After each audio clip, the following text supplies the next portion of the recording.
Welcome to The Explainer.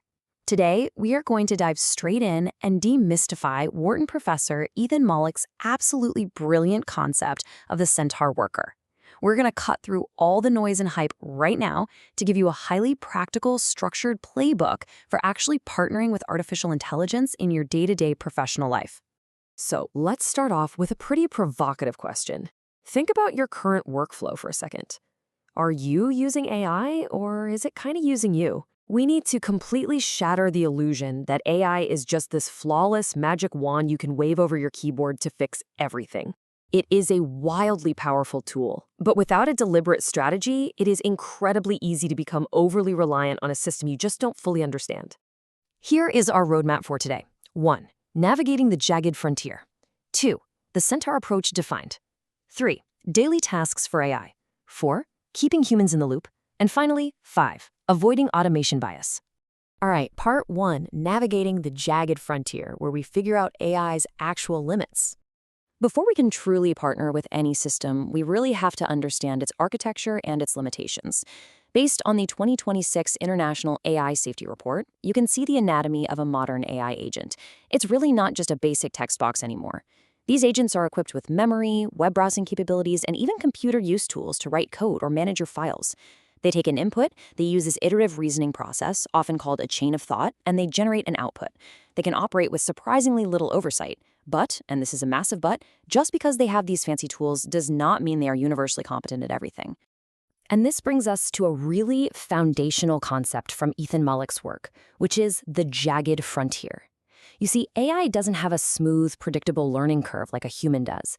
It operates on a frontier that is jagged and completely uneven. It might be able to brilliantly architect complex software for you, while inexplicably failing at a basic game of tic-tac-toe. You literally cannot assume that just because an AI is good at task A, it's naturally going to be good at a slightly simpler task B. It just doesn't work that way. Moving on to part 2, the Centaur approach defined. A completely new mental model for work.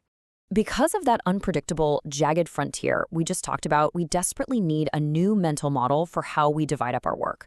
So researchers have identified 2 main worker styles, and the difference is crucial. Are you a cyborg or are you a centaur?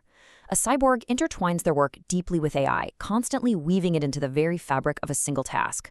A centaur, on the other hand, relies on a strategic division of labor. The centaur draws a hard line. They look at a project and decide, okay, the AI is going to do this specific chunk because it's strong there, and I will do this other chunk because it requires actual human nuance. For our explainer today, we are hyper-focusing on mastering this Centaur approach. It is all about playing to the respective strengths of both the human and the machine. You are delegating very specific, highly suitable tasks to the AI, and you can't forget this, you are retaining distinct human oversight, your emotional intelligence, and the overarching strategy. Think of it this way. You are the brains of the operation, and the AI is the incredibly fast, highly capable horsepower. And this perfectly illustrates why we absolutely need a formal, open approach to this kind of delegation.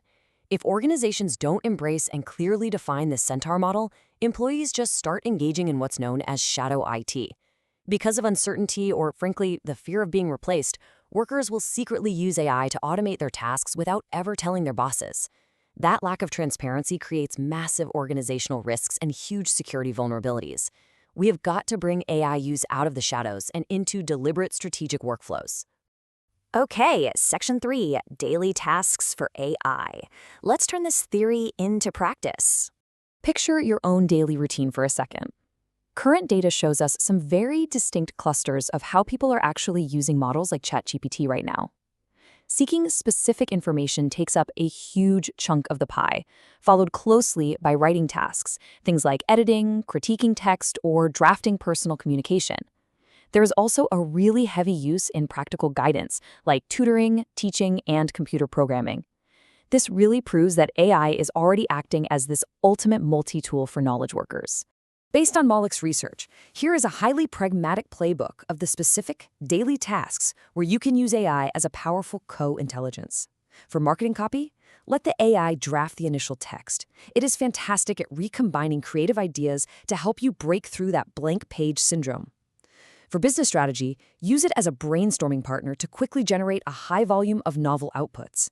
If you're software coding, let the AI write the boilerplate scripts and implement the architectural decisions that you, the human, define.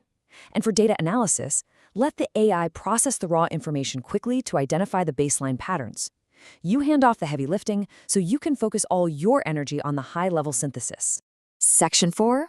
Keeping humans in the loop, which is all about establishing serious guardrails. Now, just delegating tasks is only half the battle, right? To safely collaborate, you really have to follow this clear protocol for human oversight. Step 1.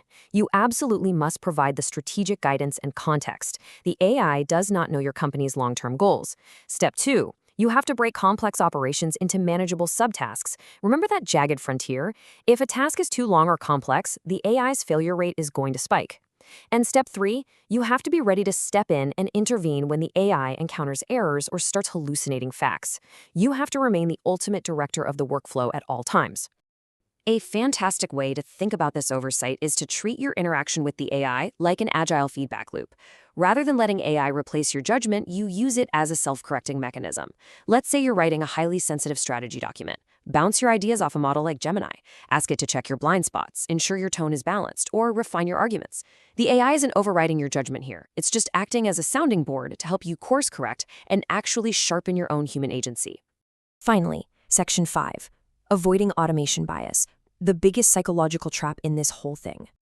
To truly master the Centaur approach, we have to talk about our greatest psychological danger. Listen to this pretty stark warning from the 2026 International AI Safety Report. It states, there is a corresponding danger of over-reliance, where users trust incorrect outputs because they are presented fluently and confidently. Basically, AI systems are the ultimate mansplaining machines. They will give you an entirely fabricated, totally wrong answer, but they'll do it with the exact same authoritative, polished tone as a mathematically proven fact. That fluent confidence? It's specifically designed to be highly persuasive. We literally call this phenomenon automation bias. It's the very human, very real psychological tendency to just assume the computer is right. We get tired, we get a little lazy, and we place way too much trust in these automated systems. We stop verifying the outputs, and in a professional setting, that allows tiny little errors to compound into massive failures. Recognizing this cognitive trap is an absolute prerequisite if you want to maintain the strict, critical human oversight that a Centaur requires. So, how do we combat this bias?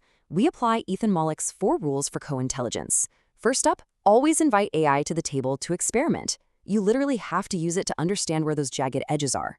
Second, aggressively be the human in the loop, checking for those fluent errors we just talked about. Third, treat the AI kind of like a person by assigning it a very clear persona in your prompts. This heavily focuses its output. And finally, assume this is the worst AI you will ever use. The technology is advancing exponentially, meaning what you are using today is just the baseline, not the peak. I want to leave you with one final thought to ponder as you step back into your workplace today. In an age where content generation, coding, and data analysis are approaching near zero cost, is your uniquely human judgment, your empathy, your strategic context, your ability to determine what actually matters, becoming your single most valuable asset? Mastering the Centaur approach isn't about working like a machine. It's about using the machine so you can focus entirely on being human. Thanks for joining me for this explainer, and I'll see you next time.